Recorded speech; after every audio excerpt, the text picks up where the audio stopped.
Item number 16, general items, and I'm certain that we have the remaining group here waiting to hear this. Water and wastewater rates presented by Diana Langley, our Public Works Director. Good evening, Mayor and Council members. So for the last few months, we've been working on water and wastewater rates. In April, Council adopted the rate studies. On June 8th, we held the protest hearing for the proposed rates, in which we did not receive a majority protest. At the same time, Council gave staff direction with the changes to the water conservation mandate to bring forward options for implementation of water rates.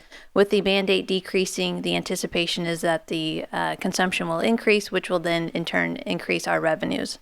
So tonight I have 3 options for you for implementation of water rates. Here are the rates that were approved through the Proposition 218 process. Not only were the rates actually increased, but also the baseline allocation was decreased from what is currently allowed. The 3 options that I have for you on the left are what was approved through Proposition 218.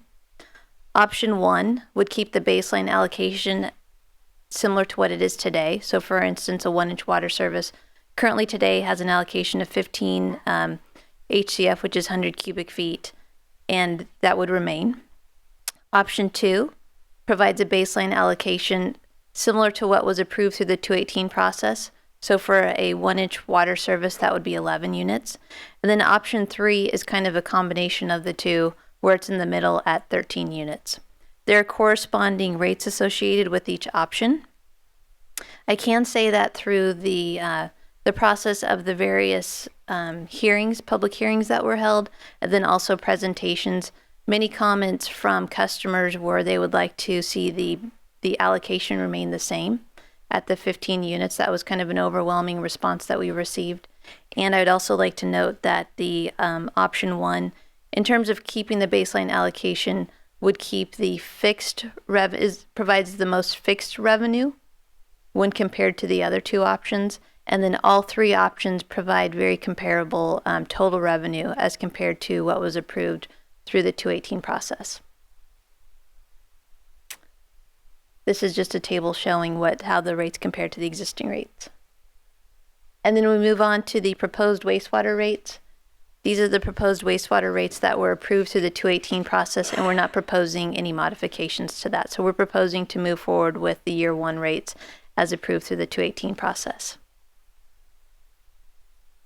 So the recommendation tonight is to, number 1, select a water rate option for implementation, adopt the appropriate resolution. There are 3 different resolutions in your packet, all corresponding to each option, and then also adopt a resolution to set the wastewater rates.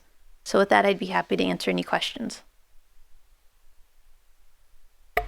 Any questions from members of council? Not at this point. All right. This is not a public hearing, but I'm going to go ahead and open this to any members of the public that wish to speak to the rates and the rate increase. We would like to hear from members of the public.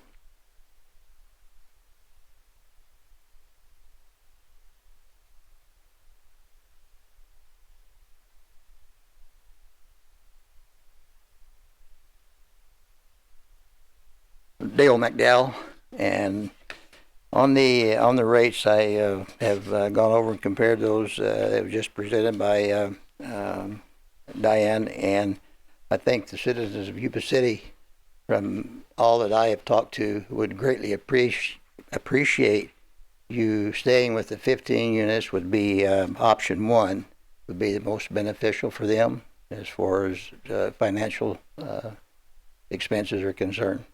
And that would also show that you're showing some consideration for the citizens of Yuba City. And that would be my suggestion for you to keep that 15 unit in that plan 1 in. And I make a little comment to you more. We're still on conservation, and I had occasion to go about 5 o'clock this morning to get a cup of coffee, and I go down Butte House Road out here, and there's about 5 sprinkler heads that were supposed to have a nozzle on. hose whenever we have in washing cars. But we had about 5 sprinklers out here that was shooting a straight stream. And I don't know where they're going over to the street or where, but maybe have a check on those to see what the problem is there. And Dale, just for clarification, was it coming off of city property or? Yeah, it was on the right hand side of Butte House Road there, where it was. It was on city property. Yeah. You're going towards Starbucks. No, I'm coming in towards. You're coming this way. So it's right here by City Gray Hall. Avenue. Yeah, right here. Yeah. Okay. Yeah, there was a little dust out in the road, so we were trying to. Wait. Yeah, we're trying to knock that dust down. 5 of them, I think you did a good job on it this morning. But trust me, if that water comes on tomorrow morning, and it's still squirting out in the road, we'll probably have to get somebody out there and take a look at it. My wife hits me hard enough in the morning, early enough, I'll go by and check. Okay. Hey Dale, I'll give you my phone number, and you can call me. Okay. But wait till about 7:30 though. Okay. That's okay. We will take care of it. Okay. Through the mayor. Go ahead. I'm going to use this as a shameless plug right now for the Yuba City 311 app that you can get for your phones, and you can literally take a picture and it will tell you exactly where that's at, and it will send it to the appropriate department here in the city to get those things taken care of. So I would encourage you to do that. Do you have one of those phones that have apps on it, Dale? Your phone, yeah. I'll give you my phone number then. If you want to wait until 7:30, that's fine. But I'm awake by 4:30 in the morning, so you can call me earlier. Any other members of the public wish to speak to the rates?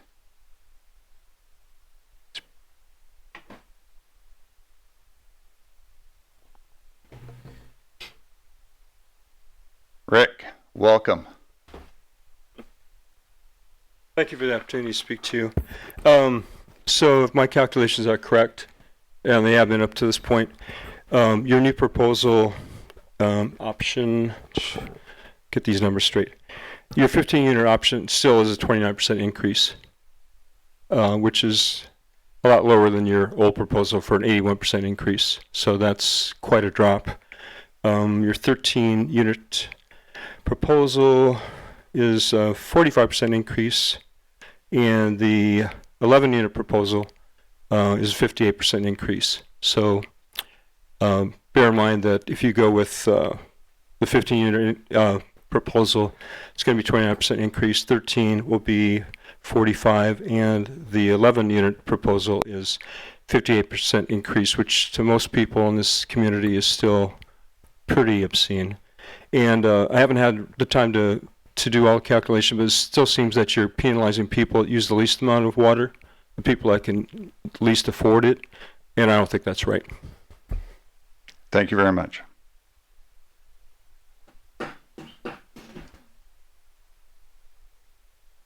Mrs. Miller.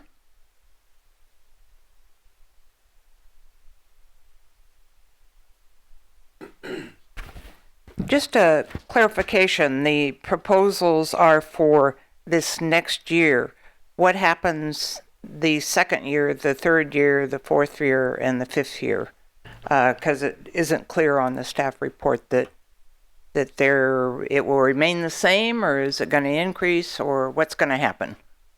To answer your question very directly, this council has given direction to staff that we will bring back each and every year the rate, any rate proposals. This goes through the budget process, budget workshops, and everything else. So those workshops, when you come as the Sutter County Taxpayers Association, that's something that you need to look at, because that is in the documents and in how we are going to fund and moving forward those enterprise funds for the year. And at this point, we don't have a genie that just popped out of the bottle for telling us how much water is going to be used this year. I'm certain that we are looking at different baselines right now, knowing that we still are in a conservation mode within the state of California.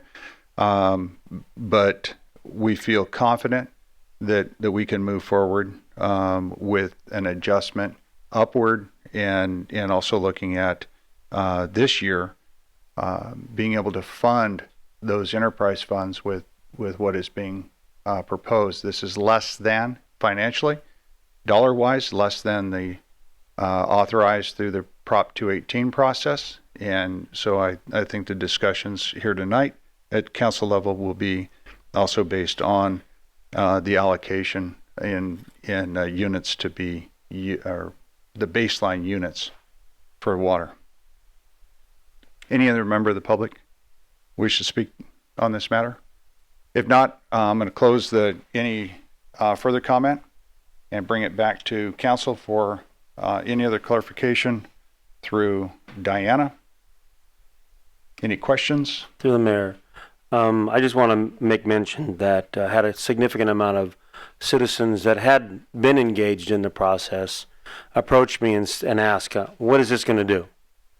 And basically what I told them, well, it's going to be less than what was allowable under the 218 first year, but it's there is a certain amount of funds that we have to get to make whole our obligations, and then the stage 1 and 2 projects that were decided to be done. So that's the first year, but the potential for the second through fifth year is a significant, could be a significant reduction. I just know that it's going to be a reduction, but it could be significant in the actual increase. So the numbers that you saw go, vertical will not be that way. And then I had a question asked by one. Well, why don't we just not do phase 1 and phase 2? Or stage 1 and stage 2 projects? And I said, well, we kind of got chastised for not, as a council, not in a city, not projecting and saving enough money and having in the process for doing these improvements all along. While there was some taken in, there wasn't enough. So I said, I'd rather err or have the projects in the programmed into the rate increases, because otherwise, when we do have to do it, instead of only the increase we have, it will be through the roof. Because we'll have to come to them and say, hey, we're going to need a bond. We're going to have to do some form of emergency measure, and that is definitely the wrong way to run a city. That is incorrect way to service the citizens that live here. So, there's two ways of looking at it, and luckily they pretty much were amenable to it and said, well, it looks like, you guys are actually paying attention to us as citizens, and thank you for doing that. So that's what the end result was. They were thanking us for going back and reassessing and going back and doing this. Diane, thank you for the extra work, because we asked for extra scenarios and a lot of numbers you have to work with in there, and we gave you a lot of extra work, and thank you for giving us these numbers. I just want to make one clarification, and it's not a correction.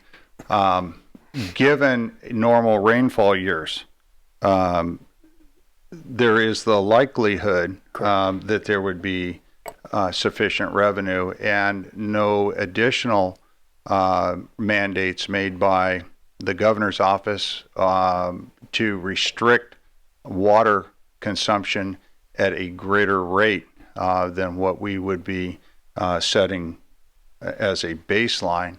I have to caution you, we are still in a classified drought in the state of California. We still need to be conscious of conservation efforts. The city will continue, all cities will continue conservation efforts in California to be able to meet the goals of our water systems, and that is to deliver clean, drinkable water for the residents of the entire state of California. Bar none, we don't get to just make decisions based on just Yuba City, even though we're in an area of origin. DWR was put together for the shipment of water to go south, and you see that project, Oroville Dam. That's that storage facility just slightly north and east of us. That was put together by a governor who just happens to be related to the current governor for the express purpose of delivering water throughout the state of California. So with that in mind, I think we all need to be conscious that the state will do what the state does with total disregard to local municipalities and other agencies that are responsible for delivering water and taking care of their residents.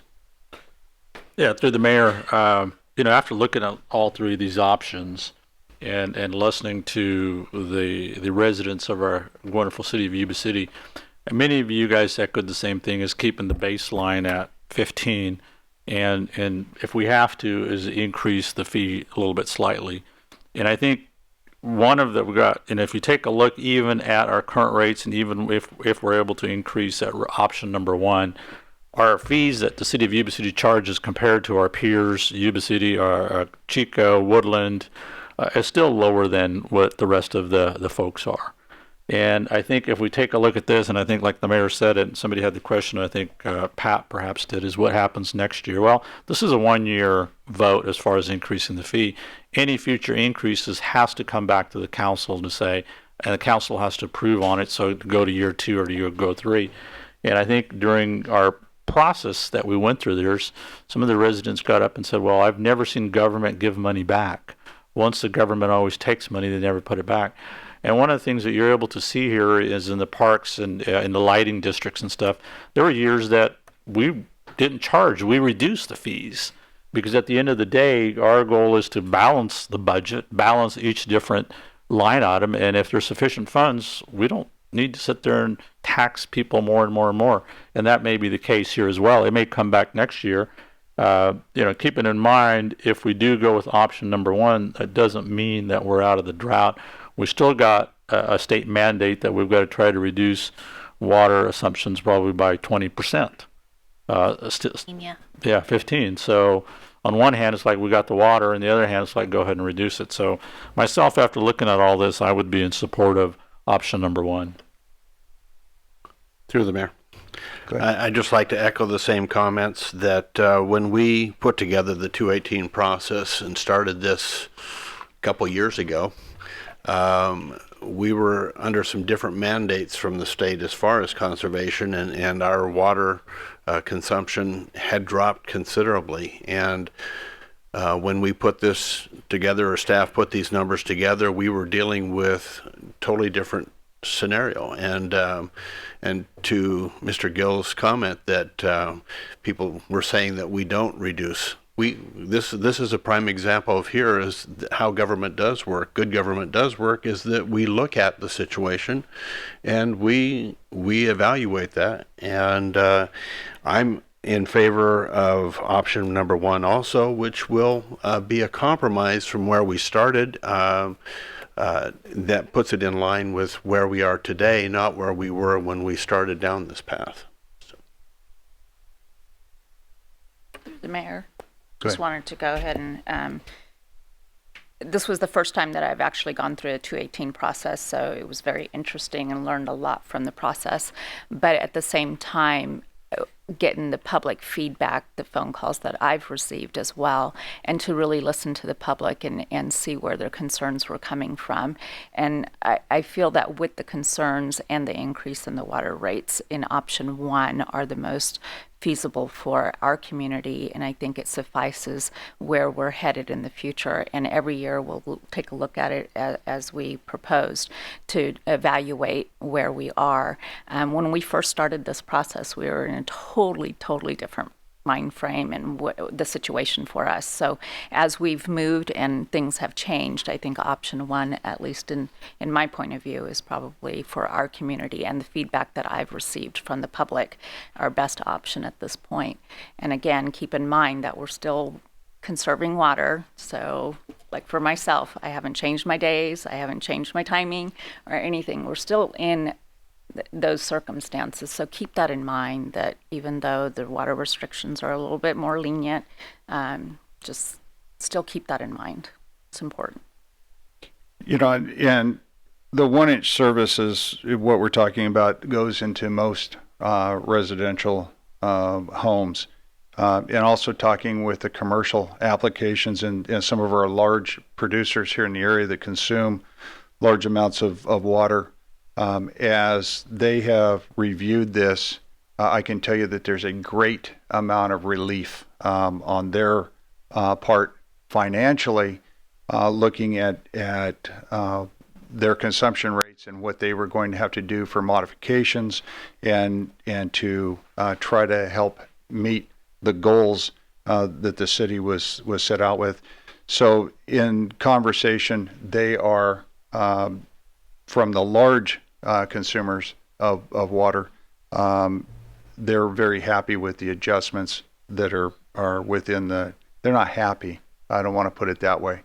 They're pleased that there is movement within the options to reduce, still allow more allocation, but reduce the fees a little bit. Direction from the council.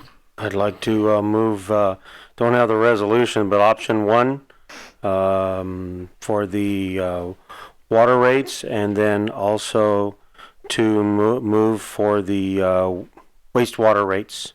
Are we going to still do that? Yeah. A and B, but A be the option 1. I'll second that. We have a motion and a second. Any further discussion? Seeing none, hearing none. We'll have a roll call vote on this. Councilmember Didball, Yes. Councilmember Dukes, Yes. Councilmember Gill, Aye. Vice Mayor Cleveland, Aye. Mayor Buckland. Aye. Thank you very much. Your water, you get to use more water. My wife will be happy. I will text her momentarily that she can run a little bit more water on her plants and not risk the additional rates.